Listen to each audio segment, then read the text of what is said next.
क्या कभी सोचा है कि हमारे देश की नींव किन सिद्धांतों पर रखी गई है? आज हम भारतीय संविधान के बिल्कुल दिल में झांकने वाले हैं। हम इसकी आत्मा यानी प्रस्तावना से शुरू करेंगे। फिर समझेंगे कि भारत असल में है क्या, यानी हमारा संघ और उसके राज्य क्षेत्र। और आखिर में ये जानेंगे कि हम और आप यानी भारत के नागरिक कौन हैं और कैसे बनते हैं। ये सिर्फ एक अकादमिक चर्चा नहीं है, ये अपनी पहचान को समझने का एक सफर है। चलिए शुरू करते हैं। तो आज के इस सफर में हम 4 खास पड़ावों से गुजरेंगे। सबसे पहले हम संविधान की फिलॉसफी को समझेंगे, उसकी प्रस्तावना के जरिए। फिर हम भारत के नक्शे को देखेंगे कि ये संघ और राज्यों से मिलकर कैसे बना है। इसके बाद हम देखेंगे कि वक्त के साथ इन राज्यों का पुनर्गठन कैसे हुआ। और अंत में हम नागरिकता से जुड़े उन जरूरी नियमों को जानेंगे जो तय करते हैं कि कौन भारतीय कहलाता है। तो चलिए सबसे पहले बात करते हैं प्रस्तावना की। इसे अक्सर संविधान की आत्मा या उसका आइडेंटिटी कार्ड कहा जाता है। पर ऐसा क्यों? क्योंकि सोचिए, सिर्फ कुछ ही लाइनों में ये पूरे संविधान का सार हमारे सामने रख देती है, उसकी सोच, उसके लक्ष्य, सब कुछ। अब जरा इन शब्दों पर गौर कीजिए। प्रस्तावना की सबसे शक्तिशाली लाइन ये शुरू होती है, हम भारत के लोग से। ये सिर्फ 3 शब्द नहीं है, ये एक ऐलान है। ये बताता है कि इस संविधान को बनाने की और चलाने की ताकत किसी राजा या बाहरी शक्ति से नहीं, बल्कि सीधे भारत की जनता से आती है। हम ही इस संविधान को अपनाते हैं और खुद को सौंपते हैं, और इसी ताकत से ये न्याय, स्वतंत्रता और समानता जैसे महान आदर्शों को स्थापित करने का वादा करता है। और इसी बात को बहुत खूबसूरती से समझाया था जाने माने कानूनविद N.A. पालखीवाला ने। उन्होंने कहा था, प्रस्तावना संविधान का परिचय पत्र है। ये लाइन इसके महत्व को बिल्कुल साफ कर देती है। जैसे एक आई कार्ड बताता है कि कोई व्यक्ति कौन है, बिल्कुल वैसे ही प्रस्तावना बताती है कि भारत एक देश के रूप में क्या है, एक संप्रभु, समाजवादी, पंथनिरपेक्ष, लोकतांत्रिक गणराज्य। प्रस्तावना में कुछ ऐसे कीवर्ड्स हैं जो हमारे देश की बुनियाद हैं। पहला है संप्रभु यानी सॉवरेन। इसका एकदम सीधा सा मतलब है कि भारत अपना बॉस खुद है। चाहे देश के अंदर के फैसले हों या विदेश नीति, कोई भी बाहरी ताकत हमें ये नहीं बता सकती कि हमें क्या करना है। ये असल में 1947 में मिली आज़ादी का कॉन्स्टिट्यूशनल स्टैंप है। अगला शब्द है समाजवादी। वैसे ये शब्द शुरू से नहीं था, इसे 1976 में 42वें संशोधन के जरिए जोड़ा गया। मकसद बिल्कुल साफ था, एक ऐसा भारत बनाना जहां देश की दौलत कुछ ही लोगों के हाथों में न रह जाए, बल्कि समाज में उसका बराबर बंटवारा हो, ताकि अमीर और गरीब के बीच की खाई कम हो सके। फिर आता है एक बहुत ही जरूरी शब्द, पंथनिरपेक्ष। अक्सर लोग सोचते हैं कि इसका मतलब है सरकार का कोई धर्म नहीं। हाँ, वो तो है, लेकिन बात इससे कहीं ज्यादा गहरी है। इसका असली मतलब है कि सरकार की नज़र में सभी धर्म बराबर हैं और हर नागरिक को अपनी मर्जी से किसी भी धर्म को मानने की पूरी आज़ादी है। सरकार धर्म के आधार पर किसी के साथ कोई भेदभाव नहीं कर सकती। और आखिर में आते हैं ये 2 शब्द जो एक साथ चलते हैं, लोकतांत्रिक और गणराज्य। लोकतांत्रिक का मतलब तो हम सब जानते हैं, असली पावर जनता के हाथ में है, जो वोट देकर अपनी सरकार चुनती है। और गणराज्य इसी बात को और पक्का करता है। इसका मतलब है कि देश का सबसे बड़ा पद यानी राष्ट्रपति का पद भी खानदानी नहीं है। यहां कोई राजा रानी का सिस्टम नहीं चलेगा। देश का मुखिया भी जनता के जरिए ही चुना जाएगा। लेकिन यहां एक बड़ा दिलचस्प सवाल खड़ा हुआ, क्या प्रस्तावना संविधान का हिस्सा है? क्या संसद इसमें बदलाव कर सकती है? इस पर सुप्रीम कोर्ट का नजरिया वक्त के साथ बदला। 1960 के बैरूबारी केस में कोर्ट में कहा, नहीं, यह संविधान का हिस्सा नहीं है। लेकिन फिर आया 1973 का वो ऐतिहासिक केशवानंद भारती केस, जिसने सब कुछ बदल दिया। कोर्ट ने अपना पुराना फैसला पलटते हुए कहा कि प्रस्तावना संविधान का एक बहुत जरूरी हिस्सा है और हां, संसद इसमें संशोधन कर सकती है, लेकिन एक शर्त लगा दी, वो इसके मूल ढांचे यानी बेसिक स्ट्रक्चर को नहीं बदल सकती। ये एक तरह से संसद की शक्तियों पर एक लक्ष्मण रेखा खींच दी गई। तो ये तो थी संविधान की आत्मा की बात।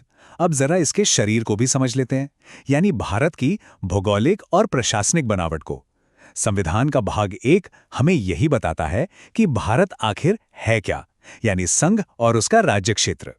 आर्टिकल 1 कहता है, India that is Bharat shall be a union of states, यानी भारत अर्थात इंडिया राज्यों का संघ होगा। यहां राज्यों का संघ शब्द पर ध्यान दीजिए, ये बहुत सोच समझकर इस्तेमाल किया गया है। इसका मतलब है कि भारत अमेरिका की तरह राज्यों के बीच किसी समझौते का नतीजा नहीं है, बल्कि भारत एक ही देश है जिसे बस चलाने की सुविधा के लिए अलग अलग राज्यों में बांटा गया है, और इसीलिए किसी भी राज्य को देश से अलग होने का कोई हक नहीं है। इसे विनाशी राज्यों का अविनाशी संघ भी कहते हैं। मतलब राज्यों की सीमा बदल सकती हैं, पर देश, ये संघ हमेशा एक रहेगा। तो सवाल यह है कि संसद ये करती कैसे हैं? किसी नए राज्य को बनाने या सीमाएं बदलने का प्रोसेस क्या है? ये आर्टिकल 3 में बताया गया है। पहला कदम, ऐसा कोई भी बिल सिर्फ राष्ट्रपति की सिफारिश के बाद ही संसद में लाया जा सकता है। दूसरा कदम, राष्ट्रपति उस बिल को संबंधित राज्य के पास उसकी राय जानने के लिए भेजते हैं, पर मजे की बात यह है कि संसद उस राय को मानने के लिए मजबूर नहीं है। और तीसरा कदम, संसद इस बिल को एक साधारण बहुमत से पास कर सकती है और बस एक नया राज्य बन जाता है या सीमाएं बदल जाती हैं। और संसद ने इस शक्ति का इस्तेमाल किया भी, एक बार नहीं, कई बार। तो चलिए अब कहानी सुनते हैं भारत के नक्शे के बदलने की। आज़ादी के बाद देश का अंदरूनी नक्शा कैसे बदला, खासकर भाषा के आधार पर, जो कि हमारे इतिहास का एक बहुत ही भावुक और अहम अध्याय है। आज़ादी के बाद देश भर से भाषा के आधार पर अलग राज्य बनाने की मांग उठने लगी, लेकिन शुरू में सरकार को डर था कि इससे देश की एकता को खतरा हो सकता है। इसीलिए 1948 में बने धर कमीशन और फिर जेवीपी कमेटी, दोनों ने इस मांग को खारिज कर दिया। लेकिन आंदोलन नहीं रुके। तेलुगु भाषा बोलने वालों के लिए अलग राज्य की मांग को लेकर पोट्टी श्री रामुलु अनशन पर बैठ गए और 56 दिनों के बाद उनकी मृत्यु हो गई। इस घटना ने आग में घी का काम किया। हिंसक प्रदर्शनों के भारी दबाव के आगे सरकार को झुकना पड़ा और नतीजा 1953 में आंध्र प्रदेश भाषा के आधार पर बनने वाला भारत का पहला राज्य बना। ये एक टर्निंग पॉइंट था। इसके बाद 1956 में राज्य पुनर्गठन अधिनियम पास हुआ, जिसने भारत का नक्शा फिर से बनाया और 14 राज्य और 6 केंद्र शासित प्रदेश बनाए। 1956 के बाद भी ये सिलसिला रुका नहीं और नए राज्य बनते रहे। अब इतने सारे राज्यों का क्रम याद रखना, खासकर एग्जाम्स के लिए, बड़ा मुश्किल हो जाता है ना। तो चलिए आपके लिए एक छोटी सी मज़ेदार ट्रिक है। बस एक शब्द याद रखिए, AM गुनाही। यहाँ A से आंध्र प्रदेश, M से महाराष्ट्र, गु से गुजरात, ना से नागालैंड, H से हरियाणा और ही से हिमाचल प्रदेश। AM गुनाही, बस इतना सा और आपको 6 राज्यों का क्रम चुटकियों में याद हो जाएगा।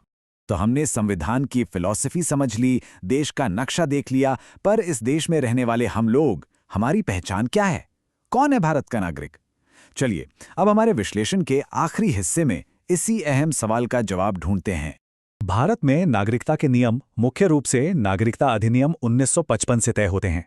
ये मोटे तौर पर नागरिकता पाने के 5 तरीके बताता है। पहला, जन्म से। दूसरा, वंश से, यानी अगर माता पिता भारतीय हैं। तीसरा, रजिस्ट्रेशन के जरिए। चौथा, प्राकृतिक रूप से। ये उन विदेशियों के लिए है जो लंबे समय से भारत में रह रहे हैं, जिसके लिए कम से कम 12 साल भारत में रहना और संविधान की 8वीं अनुसूची की कोई एक भाषा जानना जरूरी है। और पांचवा, अगर कोई नया इलाका भारत में शामिल होता है तो वहां के लोगों को नागरिकता मिल जाती है। तो जैसे नागरिकता मिलती है वैसे ही वो जा भी सकती है। इसके 3 मुख्य तरीके हैं। पहला है स्वैच्छिक त्याग, यानी जब कोई खुद ही अपनी नागरिकता छोड़ दे। दूसरा है समाप्ति, ये ऑटोमेटिक है। अगर कोई भारतीय किसी दूसरे देश की नागरिकता ले लेता है तो उसकी भारतीय नागरिकता अपने आप खत्म हो जाती है। और तीसरा है वंचित किया जाना। ऐसा तब होता है जब सरकार किसी से नागरिकता छीन लेती है, जैसे कि धोखाधड़ी से नागरिकता लेने या देश के संविधान के प्रति निष्ठा न दिखाने पर। तो आज हमने प्रस्तावना के आदर्शों से लेकर भारत की संघीय संरचना और नागरिकता के नियमों तक का एक सफर तय किया। ये सिर्फ संविधान की किताबों में लिखे नियम नहीं हैं, ये वो धागे हैं जिनसे आज का भारत बुना गया है। तो अंत में एक सवाल सबके लिए, संविधान के ये संस्थापक सिद्धांत, संप्रभुता, पंथनिरपेक्षता, लोकतंत्र, आज की चुनौतियों के सामने कितने प्रासंगिक हैं? और एक नागरिक के तौर पर इन सिद्धांतों को जिंदा रखने में हमारी क्या भूमिका है? ये सवाल सिर्फ सोचने के लिए नहीं है, क्योंकि इसका जवाब ही हमारे गणतंत्र का भविष्य तय करेगा।